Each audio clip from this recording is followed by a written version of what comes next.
in the future and then say evaluate. Okay, so you see the value of having this? It's basically getting the program out of the calculator brain and set it back. But we're going to return it as a property list. It's going to be any object. People are going to look at this var, and it's going to be of type any object, and all they can do is get it and then set it back.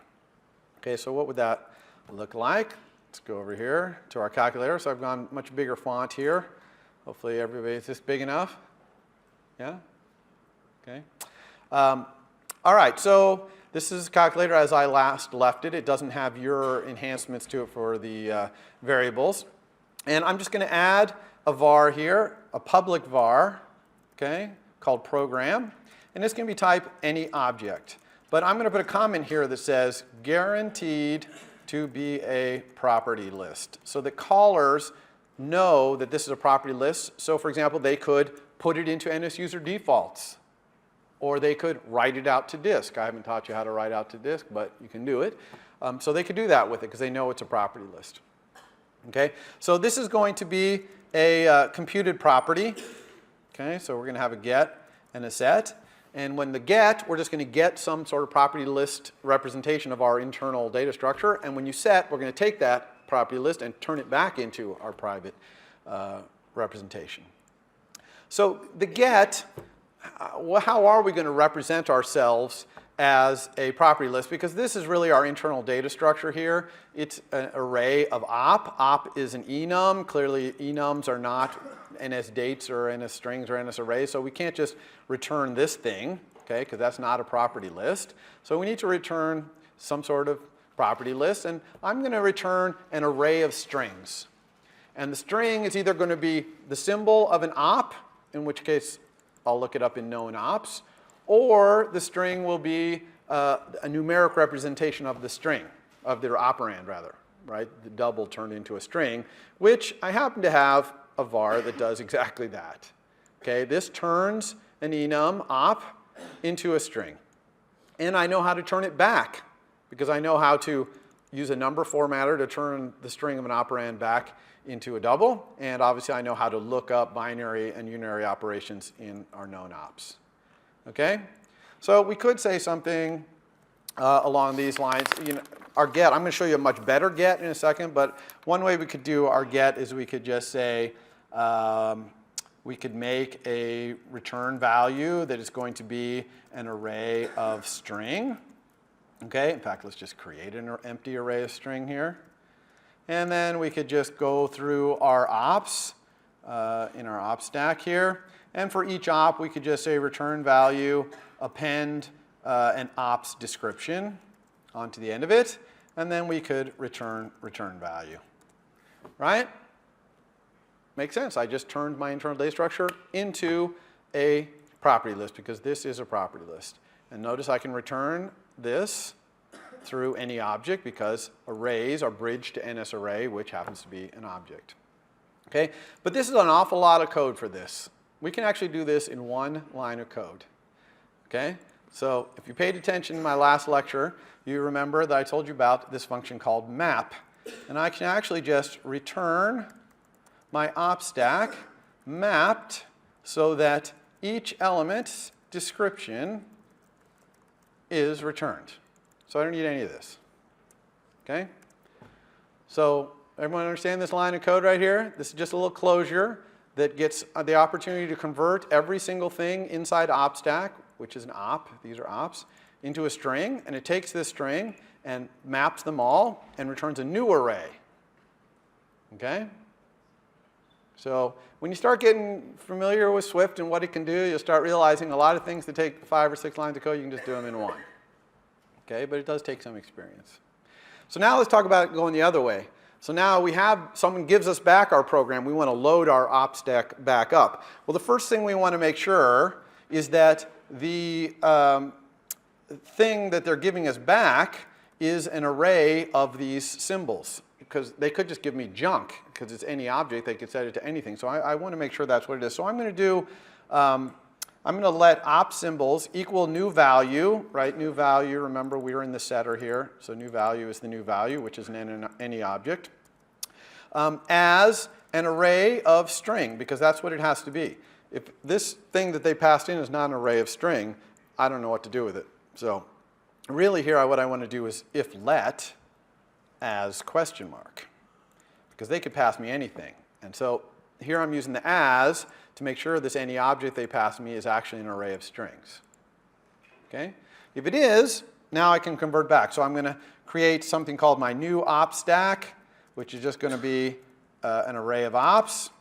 And I'm just going to go for each op symbol in this op symbols. Op symbols is this thing right here. All right, so that's the array. That's the new value, the any object converted into an array of strings. Okay? So for each one, if I can find a known op that matches that symbol, then this must be an op, and so I will just add that op to my stack. Otherwise, I'm going to see if I can turn that string into an operand, and I'm going to do that with if let operand equal ns number formatter. Okay, number from string. I'm going to pass it this op symbol that I got out of that array it gave me. Now I'm going to use optional chaining here and put a question mark and then double value. Okay, remember optional chaining, if you have an expression like this whole expression, and if anything along the way returns nil, then this whole expression will return nil if you put a question mark after that term. So number from string can return nil if this is not a string that can be interpreted as a number. And so by putting a question mark here, it says, okay, if that's nil, then just return nil back to here. Otherwise, keep going and send it double value. So this operand is either going to not get set because of the if let, or it's going to be a double, which is what this double value comes out of here. Okay, so that's kind of explaining from last week how we did this number formatter thing. So in this case, I can just append onto the end of it that a new op, so we'll say dot operand with that operand. So we're just putting a new op on there. So now I've built a new op stack using all those strings, and I can just return that new op stack. Not return it, sorry. I'm going to set my op stack equal to that new op stack. Okay? That's it. Any questions about that? Yeah. So why do you say guaranteed to be a property list? Like that's just because this is documented. This is a public thing. It's not private, and I'm just documenting to anyone who's using it that this is true. I could document this even better using a type alias. So you can basically have a type alias, which is an alias for a type. It's just a way of another type. And I could have a type alias called property list, which just equals any object. Then I could have this type be property list. Okay?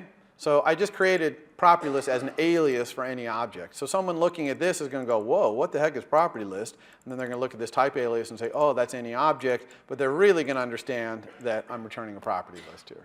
And the reason it's property list, again, so I can throw it in its user defaults or whatever. Okay?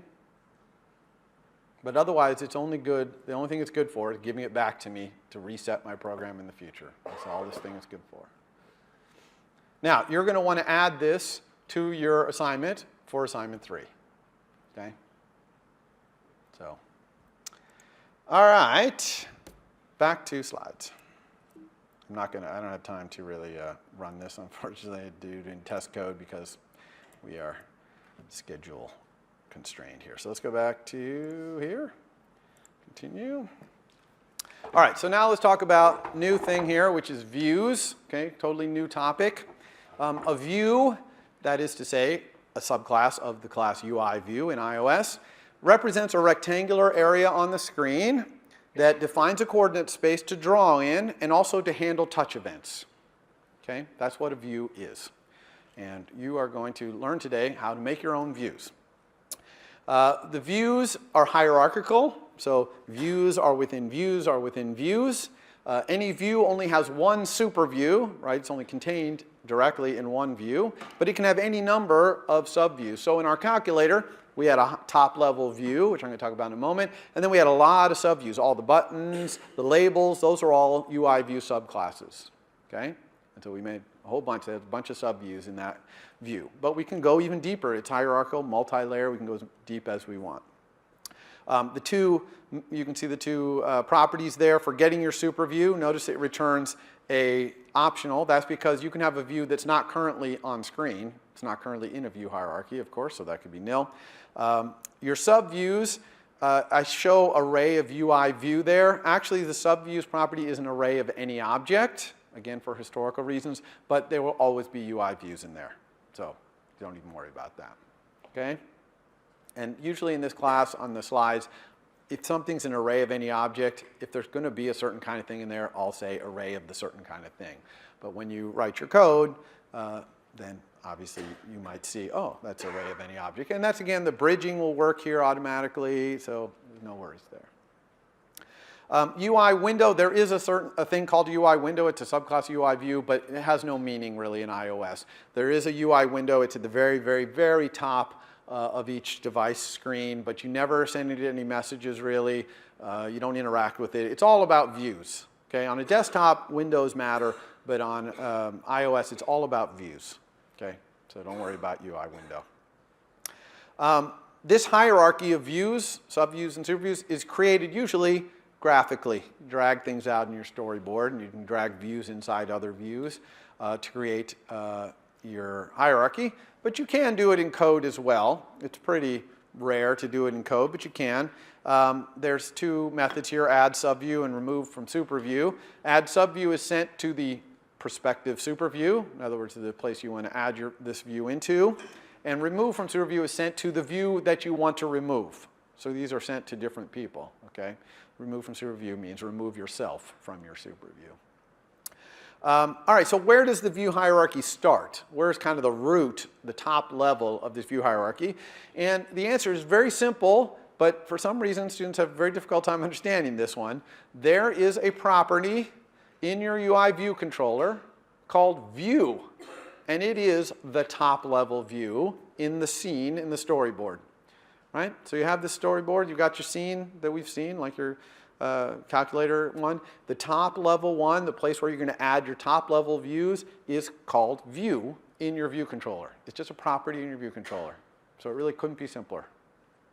Okay? But sometimes students, they just forget that that's there, and they're like, oh, how do I add something to my storyboard, you know, in code or something like that? Well, you just add it to the view of your UI view controller.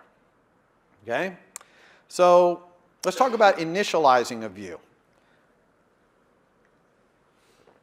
As usual, as I've kind of recommended, you probably want to avoid doing an initializer if you can. So initialize any properties in your view, hopefully using equals or some of the other ways we talked about doing it. But in UI view, it's actually slightly more likely that you might want to have an initializer. So it's a slightly complicated thing, only slightly, in that UI view has two initializers that you have to deal with. And that's because UI views can be created in two different ways. In code, by just saying UI view and this frame initializer, which is just the frame in the super view coordinate system where this view is going to live. But then there's also this init with coder, and I'm not going to talk about coders and archiving and all that, but that is the initializer that is called when the view comes out of a storyboard. So if you create a view by dragging out in a storyboard, its initializer is this coder thing, okay? So if you absolutely have to use an initializer to initialize something in your UI view, you're going to want to implement both of these things.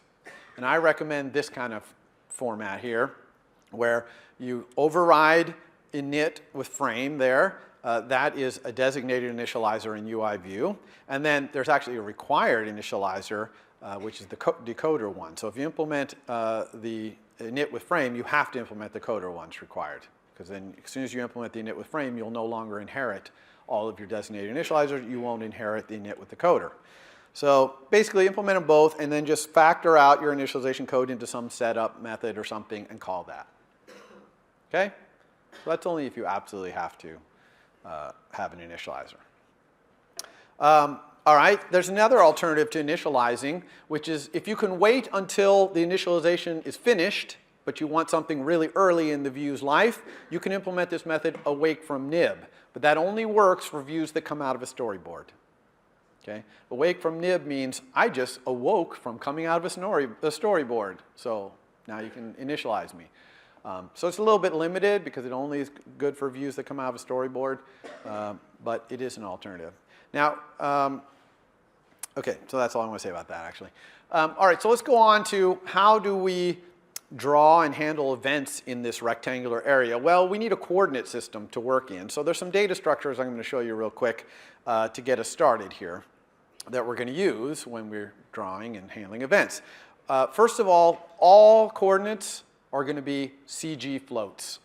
Okay, CG floats is a type in Swift struct, and always use CG float when you're drawing or handling events in a view. Do not use double, do not use float. If you use those in your homework, you're going to get dinged, okay? CG float.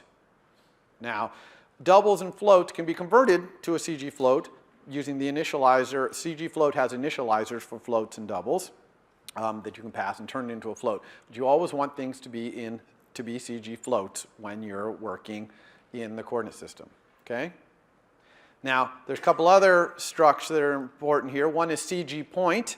It's just two floats, x and y. It just defines a point in the coordinate system. Couldn't be simpler, okay? And there's also CG size. Just defines a width and a height in the coordinate system, okay? So these are just simple structs. That's all they are, structs. I don't know, certainly point I don't think has any other methods on it or anything. Size, maybe, I don't think so though. But these two are combined, the points and the size, to CG rect. So a CG rect is a struct that has a point and a size. The point is the origin of the rect, upper left, which I'm going to talk about in a second. And then the size is the width and height. Now rect has a lot of methods on it. Okay, rect has things like min x, which is the left edge of the rect, or mid y, which is the midpoint of the rectangle vertically, or intersects, and you pass it another rect, and it'll tell you Boolean whether it intersects that rect, right? The two rects overlap.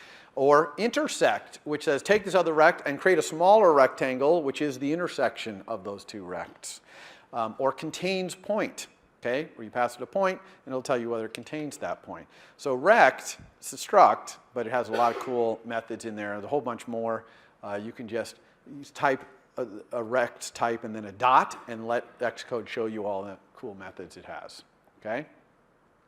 All right, so those are the kind of data types we're going to use to talk about our coordinate system and to write our code in our coordinate system. So let's talk about the view's coordinate system itself. First of all, origin upper left. Some of you might be used to origin lower left, like Cartesian coordinates, the origin is in the lower left. But all the origin that you use in a view is in the upper left. So that means increasing y is down the screen. Increasing x is across. So I put an example 500, 500,35 over there. It's 500 across and only 35 down, okay, from the upper left. The units that we're talking about here are points, not pixels, okay? Very high resolution displays have more than one pixel per point, okay? Because they're able to draw very fine curves, very fine text, etc. You don't usually care about the difference between points and pixels. It's automatically handled for you because you're doing things like drawing text or drawing an arc, and the system automatically uses as much pixels as it can to make things nice. But occasionally you do care because maybe you're drawing something very finely detailed and you want to control on pixel boundaries. And if you want to do that, you can get this property in view called content scale factor, and it will return the number of pixels per point. So on a retina display, that's going to be 2. On a non-retina display, that will be 1. It could be anything, though, okay? So you shouldn't write your code assuming it's 2 or 1. You should just write your code, get the content scale factor, and you'll know how many pixels per point, okay? 99% of the time, you don't have to worry about this, but in your assignment 3, hint, hint, you might have to, okay? So what about the boundaries of where drawing happens? You've got this rectangular area. Well, there's a very important property called bounds, which is a CG rect, which describes the area you're drawing in your own coordinate system. Okay? It's important that it's in your own coordinate system because these views can be scaled and even rotated and translated to other coordinate systems, but when you're using the bounds and you're drawing yourself, you have this rectangle, you know where it is. Now, the origin of your bounds usually is 0, 0, but you could define it to mean something else. For example, scroll views, they define their origin to be where they are in the thing they're scrolling. That's just what they define origin to be. But 90% of the time, your origin is just going to be 0, 0. And so the width and height is what you're going to care about. How big a space am I drawing into? There are two other properties that often get confused with bounds, but don't let this happen to you. One is center. Center is the center of your view rectangle in your super view's coordinate system, not in yours. So if you write code that says, oh, I want to start draw something in the middle of my rectangle, I'll get center. That's wrong, okay? Center is in your super views. Center positions you. It has nothing to do with how you draw. It just says where you are in your super view. Same thing, frame. Frame is a rectangle in your super view's coordinate system that contains you. Okay, it contains all of you, of your drawing. But it's in your super view's coordinate system, so it's only good to position you, not for drawing. When you're drawing, you use bounds. To kind of give you a picture of this, it's better. Like you might think that the frame size is exactly the same as the bound size, right? If it's a rectangle that contains my rectangle, it must be exactly the same size. But no, because views can be rotated. Okay? And if you rotate your view like this green view, look how much bigger the frame is. The rectangle that contains you is much bigger than you because you're tilted, right? Make sense? So don't confuse frame and center, which are about positioning, with bounds, which is your size, the area that you're drawing into in your own coordinate system. Okay? Okay, so creating views. How do we create views? Most often, views are created by dragging them out into your storyboard. Okay, that's 95% of the time. But of course, your views aren't sitting in the object palette. There's buttons and sliders, but there's no your view. So you have to drag out a generic view. It's kind of at the bottom of the palette. You just drag it out. Once you drag it out, though, you have to go to the identity inspector and change the class of that view you dragged out so that it's your class. Okay? So it's a two-step process. You drag your custom view out, then you change this class to be whatever your custom class is. On rare occasion, you might create an instance of your view in code.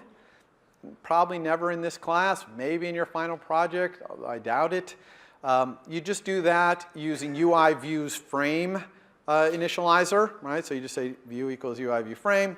You can even do UI view with no arguments. It'll give you a CG rect 0, which is a frame 0 size and width, and then you could later set its frame to position the view. So here's an example of creating a view in code. I'm going to use UI label. A UI label is a subclass of UI view, so I can send it UI label parentheses frame. So I just give it this frame, which is kind of in the upper left. Notice I've created this view, but it's not on screen yet. Okay?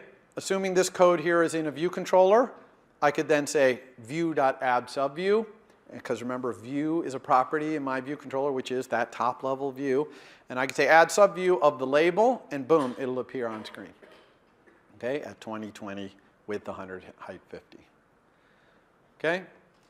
So it is possible to create views in code. We almost never do that in iOS. We use storyboards. Okay, so when do I want to create my own UI view, right? Well, when don't you want to? Well, you don't want to if you want a button or a slider or anything where there's already an iOS view. But if you want to do something that those things can't do, draw something special or handle touch events like swipes and taps and pinches differently or for a different purpose than those things, then you create your own custom view. So we're going to focus on drawing today, and I'll do gestures in the next lecture. To draw in your UI view, all you need to do is override this method drawRect. Okay? Very simple method, only takes one argument. In the code, it's actually called rect, but I've renamed it to be region that needs to be drawn so that people understand what that argument is. That argument is purely an optimization. It's just the system saying, hey, draw yourself, and really I only care about this rectangle of you. But you can draw the whole self if you want, but this is the only rectangle I really care about. So if you had a view that knew how to draw parts of itself, okay, then it could only draw the part that's in this rectangle. But you can completely ignore this rectangle if you want. It's purely an optimization. Okay? This is very important to understand. You never call drawRect. Ever, never. never, okay? If you call draw rect in your homework, you're going to be major ding, because I'm standing here in front of you with red text on my slide saying never, okay? Do not call draw rect. Draw rect is called by the system, okay? It's called by the system when your view needs to be redrawn. How does the system know your view needs to be redrawn? Because somebody called set needs display on your view. And you can call it on yourself if you want. If something has changed about your view, some property or something that would change the way it's drawn, you call set needs display on yourself. Eventually, the system will call your draw rect. But it's got to set some things up first, okay? And there's other views around you that it has to get organized, okay? So never call draw rect, it's called for you. When you call set needs display, you can specify, I really only need this rectangle redisplayed. And then obviously that rectangle is going to show up in the argument to draw rect. Okay? But if multiple people call set needs display with different rectangles, probably the union of those rectangles might get called here one time for draw rect. Okay? Make sense? All right. So how do you implement this all-powerful draw rect method? You can use kind of a C-like function-based API called core graphics. That's what it's all based on. Or you can use a nice object-oriented thing called UI Bezier path, which is what we're going to use because we like object-oriented. But since the underlying stuff, core graphics, is what UI Bezier path is built on, I'm going to kind of explain a little bit about the concepts of core graphics, how one draws in core graphics. The first thing in core graphics that's important is you have to get a context to draw in. Okay? So if you're printing, you'll have a printing context. If you're drawing on screen, you'll have a draw on screen context, etc. And inside draw rect, when your draw rect is called by the system, it sets up the drawing context for you. So it's automatically set up, and it's called the current context, the current drawing context. And you can get it if you were using the C API, or C-like API, it's still Swift, but it's functional, function API. You can get it with this function UI graphics get current context, and it'll return this cookie. It's just this magic cookie. You don't know what it is, but it is the context of drawing. Because all of the C-like functional API take a context as an argument. Okay? The Bezier path doesn't do that, no worries, but that one does. So the first thing you need is a context, automatically set up for you when draw rect is called. Then you create paths. You create paths with lines and arcs and things like that. Then you set the drawing attributes, like the colors you want to draw in, the line widths, things like that. And finally, you stroke and fill those paths. Okay? You can do either or both, stroking and filling. So that is fundamentally how you draw. Things like drawing text is just the fonts know how to have the perfect path to draw beautiful letters. And so your stroking would outline the letters, and filling fills in the letters, okay?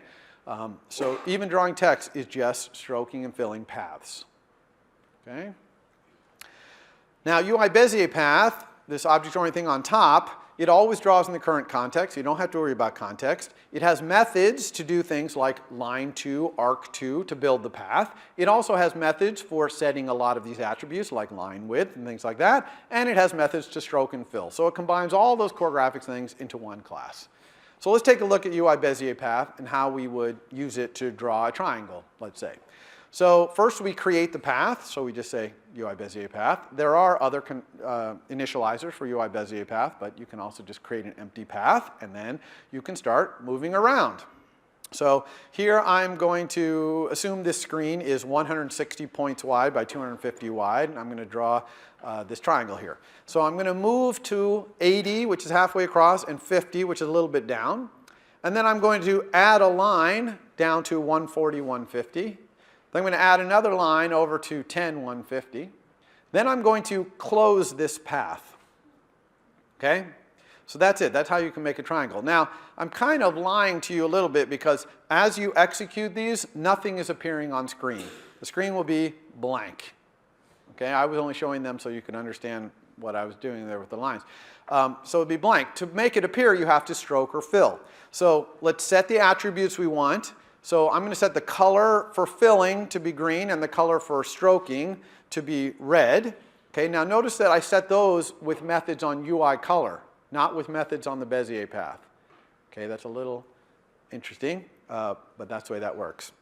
But line width, I do set by talking to the path. So I said in a message to the Bezier path, set line with the 3. So once I've set up all my attributes, now I can fill, for example, by saying path fill, and see, I get the rectangle filled in green. Or I can say stroke, and it'll stroke the